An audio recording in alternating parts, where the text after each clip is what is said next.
Okay. We're gonna finish these stories. This is where we are at. So we have 2 scary stories we're gonna watch. The scariest stories you have heard. Okay. We have 2 of them.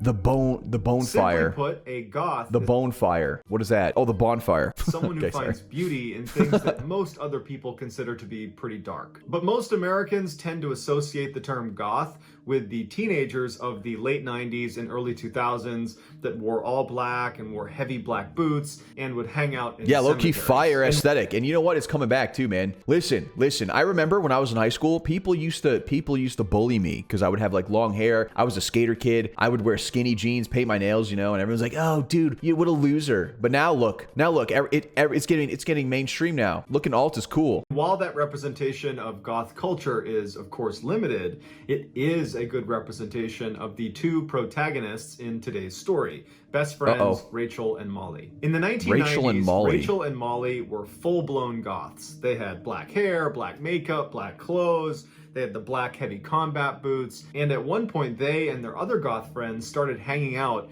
in a cemetery to be kind of ironic and funny. Like, look at us, we're goth, we hang out in cemeteries. Okay. And then they actually enjoyed it and began hanging out in a cemetery like every weekend. One Friday night, Molly calls Rachel to go hang out in the cemetery. And as it happened, Rachel was just sitting at home and she was bored out of her mind. And so the call came at a perfect time. And so Rachel's like, yeah, I'd love to go. And so she flies downstairs and she sits on her front step and she's waiting for Molly to show up. And eventually Molly's car rolls down the street and Rachel immediately recognizes that Molly is the only one in the car.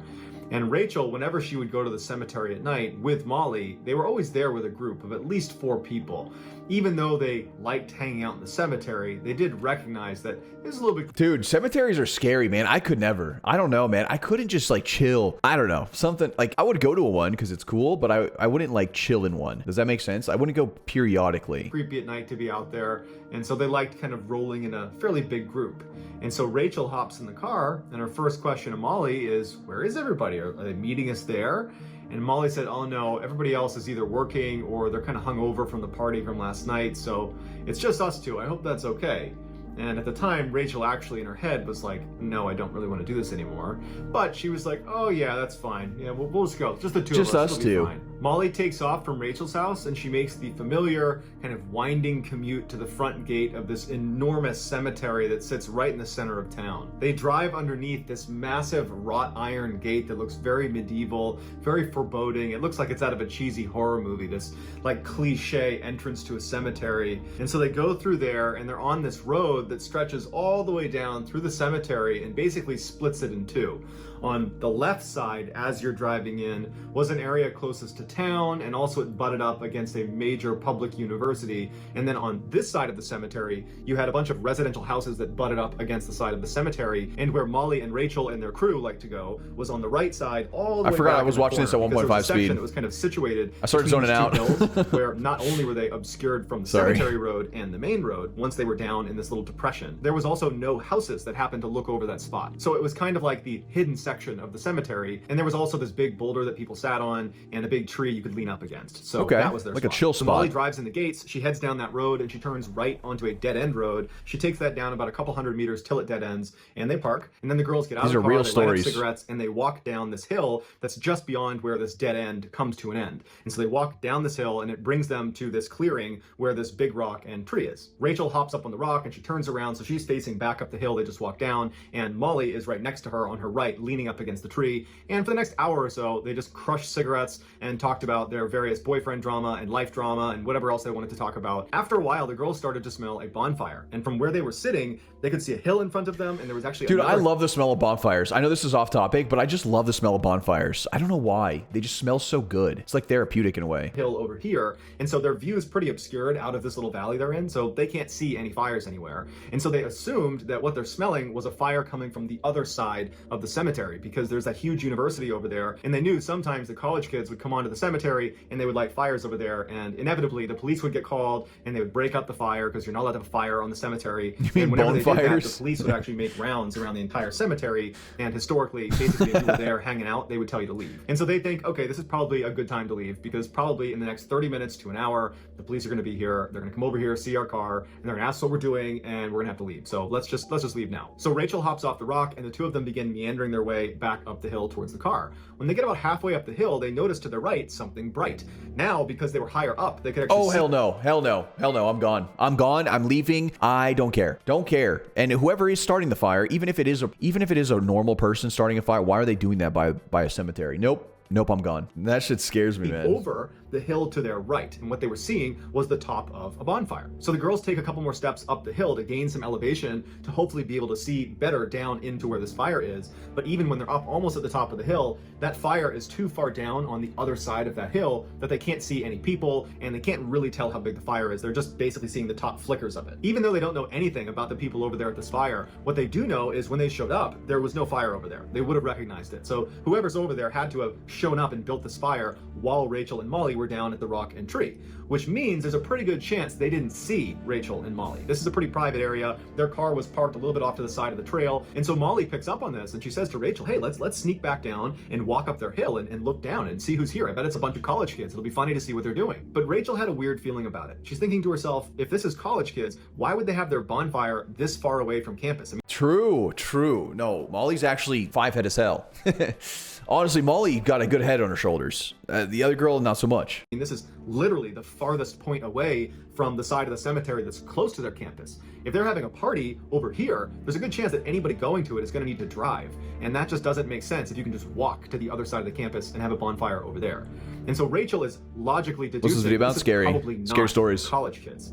But who else is having a bonfire in the secret section of the cemetery in the middle of the night? And Rachel's thinking that now, if the police come here, they're definitely going to see us because we're so close to this bonfire. And so it's probably not a good idea to stick around much longer. But despite Rachel's hesitations, she is intrigued, and she Maybe does it's a want to see barbecue? what's going on over there. So the two girls It's just a walk family down the hill, barbecue. they get down to the rock and the tree. They're just and they turn cooking left, and they humans. begin walking up this other hill, the hill that's going to bring them up to this fire. And so they only get a few steps up this hill when they are suddenly hit with this disgusting Not a real photo from the cemetery. Wait, is this AI? Wait, are they using AI? No, surely not, right? Oh, Jojo, what's up? What's going on? putrid smell that just encompasses them and makes them gag, and they're covering their mouth and their nose, and Rachel exclaims, "Oh my god, what is that?" Could be a And stock as soon as image, she says yeah. it, she realizes she was really loud, and she's like, and Molly's like, and they both freeze, wondering if the people on the other side of the hill have heard them.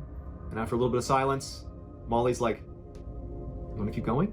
And Rachel's like, "No, we gotta go." Between the horrible smell that's obviously Rachel. coming from this weird fire, and the fact that Rachel basically just gave them away. And so for all we know, these people on the other side of this hill have heard us, and now they're waiting for us to come over the edge, and it's gonna be really awkward if we suddenly crash their bonfire. Rachel, she's thinking about these things, and so she's like, "Let's go, we gotta go." Molly's disappointed, but she gets it, and the two girls turn around and begin walking back. And so they walk past the tree and the rock on their left, they turn right, and they're about to walk up the hill that's gonna bring them to their car, when Rachel just turns around to look at the hill towards the fire, where they were headed before. And standing at the top of that hill is a man just looking down. Nah. And the fire is illuminating him from behind. And they Oh, nah. Oh, no. Oh, no. Oh, no. I'm gone. I am running and sprinting to the car, and I'm leaving. Ooh, that's scary. Ooh, that's scary. can clearly tell it's a man standing there looking at them. And immediately the girls felt really uncomfortable. It was almost like they had just been caught spying, even though they didn't actually get caught spying. It was what they were going to go do. And so they felt like they had almost been caught red-handed. And so Molly and Rachel just turn and begin walking up the hill, kind of with their heads down. They just felt kind of awkward. And so they move a few more steps up this hill, and Rachel looks again at where this guy was standing, and he's now gone. And Rachel's relieved, but then she realizes he's gone because he's walking, power walking, down the hill towards them. And Rachel gasps, and she grabs Molly and pushes her and says, "Go, go, go, go, go." And they start running up the hill, and Rachel looks around, and now this guy is running towards them. He's down now. Oh my god, no. No. No. No, no, no. No, no, no, no, no. Jeez, man. Dude, I think what's scarier is somebody, power walking towards you. Not just regular walking, not running. I mean, running is scary too, but like speed walking in your direction and then starts getting faster and faster. That's scary, man. Oh man, that's so scary. That's so scary. That's so scary. and the tree. He's gaining on them. They sprint up over the top. They run to Molly's car, and Molly's fumbling with her keys to get the car open, and Rachel's yelling, hurry up, hurry up, hurry up. Finally, she gets it open, and they both jump inside. Rachel locks the car doors, and as Molly is turning the key over, Rachel's looking out the back, and she's waiting to see this guy, and sure enough, as they pull off, she sees his head come up over the ridgeline, just enough that he can clearly see them leaving, and then he ducks back down and he disappears. And the two of them speed down the road, they make a left onto that main drive, and they speed out of the cemetery. For the first few minutes of their drive, neither of them say anything. This was just a very traumatic experience. Right. And also very confusing because they thought they were going over to spy on college kids having a bonfire, and then they're hit with that horrible smell. Like, what was that horrible smell? And then they leave, and there's this guy who did not look like he was a college kid. He looked like he was probably in his 40s, and then he's chasing them. You know, like, what was that? And when they did start talking about it, they couldn't really come to any sort of rational conclusion of what had just happened. And so they were both very spooked, and they decide, let's just go home and talk about this tomorrow. And so Molly drops Rachel off at her house, and Molly goes home, and both girls go to bed. The next morning, Rachel gets up, and she heads down to the kitchen where her mom is already there having her morning coffee, and Rachel sits down, and, you know, she's not a big talker. She's not about to start by saying, hey, guess what happened to me last night at the cemetery? Instead, she just sits there, and for a little bit, her mom just kind of rambles about work and what she's doing that day, and then all of a sudden, her mom, it's like she has this epiphany.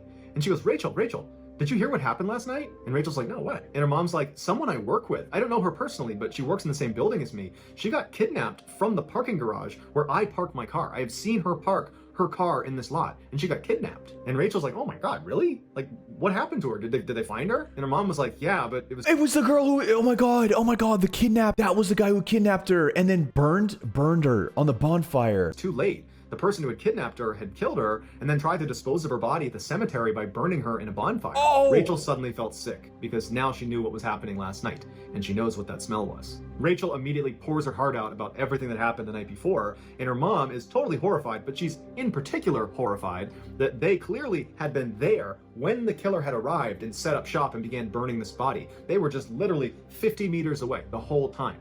And so her mom tells her, you and Molly have to go to the police station and make a statement. They have not caught this person yet. For real. You've seen this person, you gotta tell them. And so Rachel calls Molly and breaks the news about what was actually happening the night before and who was actually chasing them to their car, and says, we have to go to the police station. And so they agree, they go down to the police station and they tell them what happened, but they didn't get a great look at him. They could only say that he was maybe in his 40s and maybe average height. And so the police wrote it all down, but they basically said, look, if you can think of more details, we would love to hear those because this isn't really enough to go on. And so the girls go back home and they're thinking to themselves, did he see us? Does he know that we saw him? Do you think he knows that we know he's a killer now? And so they're freaking out. But luckily, within 48 hours, the police actually caught this guy. Nice. Because he was driving around in the murder victim's car, and someone spotted him. They pulled him over, and he confessed, and so he went to jail. Needless to say, Rachel and Molly thanked their lucky stars that when they started ascending that hill, and they were hit with that smell, that Rachel said, let's not go any farther. Let's leave. Because had they continued and gone to the other side, they could have wound up in the bonfire too. Man, that's scary, dude. That's scary, man. Dude, that's scary, man. That's scary. They literally witnessed a murder. Someone getting barbecued, burned down like a witch from the 700s, man. Scary stuff. All right, one more story. Weepy. The following stories all take place in the Twin Cities in Minnesota. On New Year's Eve, 1980, 20-year-old Karen Potak was out at a bar with her friends celebrating, and at some point in the night, she slipped out because she didn't want to stay any later, and she began walking home. Now, she didn't have a jacket on, and it was very cold outside. She's kind of stumbling through the streets, and a man sees her and pulls over and offers to give her a ride home. She's kind of intoxicated, and so she agrees to get in his car, and they drive off. A couple hours later, around 3 a.m., the police receive this phone call. Yes, please, this is an emergency. Please send a spot to Pierce Butler Road. Malmberg Manufacturing Company machine shop. Please, there's an ambulance too. There's a girl hurt there. Can you tell me what happened to her? Just hurry. She's laying on the ground in the back by the railroad tracks by the engine. Hurry. What's the address? I don't know. Who are you? Using this information from the caller, the police arrive in the back of that building and they find Karen Potak. She had been repeatedly bludgeoned over the head with a tire iron and then left for dead. Miraculously, she would survive. My God. Jesus, dude, this is insane. Because of her head injury, she forgot almost everything about that night, including the description of the guy who picked her up and who probably attacked her and who probably was the one who called police. So the police... So no info. I mean, yeah, if you're just going to get like smoked by a tire iron like that, you're probably not going to remember anything, man. That's scary. It's scary. Try to interview some people in the area around where she was found, but it was a really deserted area and no one knew anything, and there was no physical evidence left at the scene, so the case went cold. Then, 5 months later, the police receive another phone call. You find me, I just stabbed somebody with an ice pick. I can't stop myself. I keep killing Wait, what? I just stabbed somebody with an ice pick? somebody else. At this point, the police were not connecting this call with the call that immediately preceded finding Karen Potak, meaning they didn't. What do you mean? What do you mean police didn't tie these two together? They sound exactly the same. What are we saying? Not think that was the same person. And since in this call there were no instructions on where to find this person, they didn't really have anything to go on, so they took note of it, but ultimately kind of disregarded it. But just a few hours later, a group of teenagers were walking through the forest when they found a dead body. The body belonged to 18-year-old Kimberly Compton, who had literally just moved to Minnesota. She graduated high school and decided she wanted to start fresh in Minnesota. Jesus, that's so She goes to sad. Minnesota. She gets off the bus. She goes into the first restaurant she sees. Man, which is that's a diner. so sad. She sits down by herself. She's eating some food, and a man approaches her and says, "Hey, can I sit down with you?" And so she lets him sit down, and he asks, who are you? What are you doing here? And she says, "Oh, I just moved here." And this guy offers to drive her around town and show her the sights. And she's like, "Great." 15 minutes later, he would kill her with an ice pick. At this point, police are beginning to suspect that this person who keeps calling them immediately before they're finding women that have been attacked might be the same person. And 2 days You think? Bro, you think, man? What the hell? after Compton was killed, they get another call that confirms this. Don't talk, just listen. I'm sorry what I did to Compton. I couldn't help it. Don't know why I had to stab her. I am so upset about it.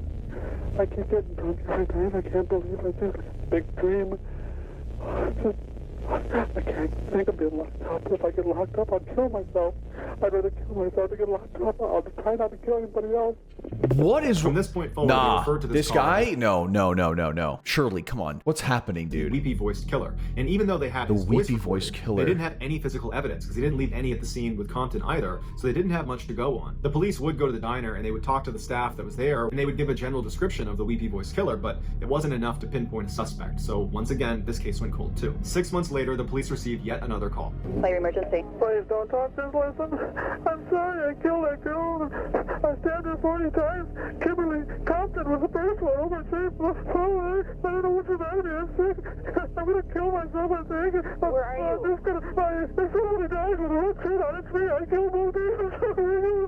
I'll never make it to heaven. A day later, they find the body of 40-year-old Barbara Simons floating in the Mississippi River, tucked up against some brush. The night before, Barbara What had is been out wrong at a with this bar, guy? and she offered a cigarette to a man she hadn't met before. They began flirting and kind of hit it off, and at one point they were going to leave together, and before they left, Barbara turns to one of the waitresses and kind of jokingly says, "Boy, I hope he's nice because I'm leaving with him." And the waitress, for whatever reason, had a really bad feeling about it and made a point of getting a really good look at the man she was leaving with. And that man, of course, would turn out to be the weepy-voiced killer, and as soon as he and Barbara left the bar, he would stab her to death and throw her in the Mississippi River. Dude, what? Oh my god. Imagine like getting this kind of vibe about someone. Like if you're you're a bartender or something, or you're a waiter, and you just have this like really weird suspicion of someone, you just get like a really good look of them. Like, I don't know, man. Oh, The police began God. investigating this. They came to the bar and they interviewed that waitress. And she said, "I got a really good look at this guy." And so the police show her 100 different mugshots of previously convicted felons in the area. And she immediately identifies 38-year-old Paul Stefani and says, What the this looks like nothing like I imagined.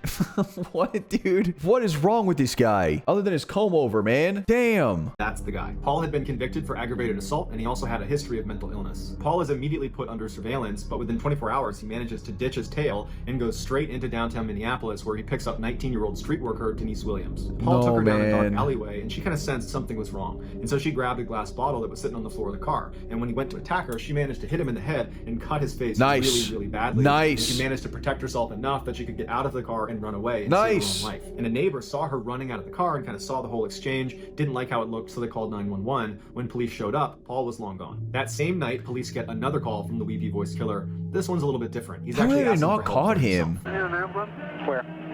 1505 Westminster. 1505 Yes, Westminster. What's the problem? I'm all cut up. I got beat up. What's your apartment number? 208, I'm bleeding. 208. Where are you bleeding from?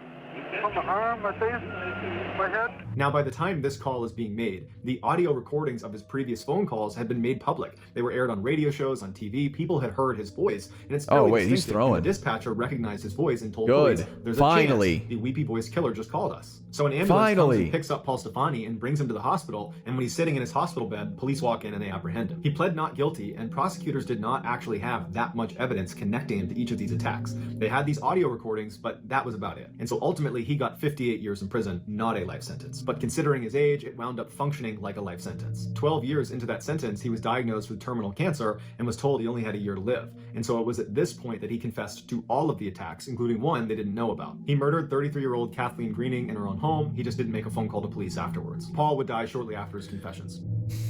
Dude. Oh my God, bro. People are so crazy. It's so crazy, man.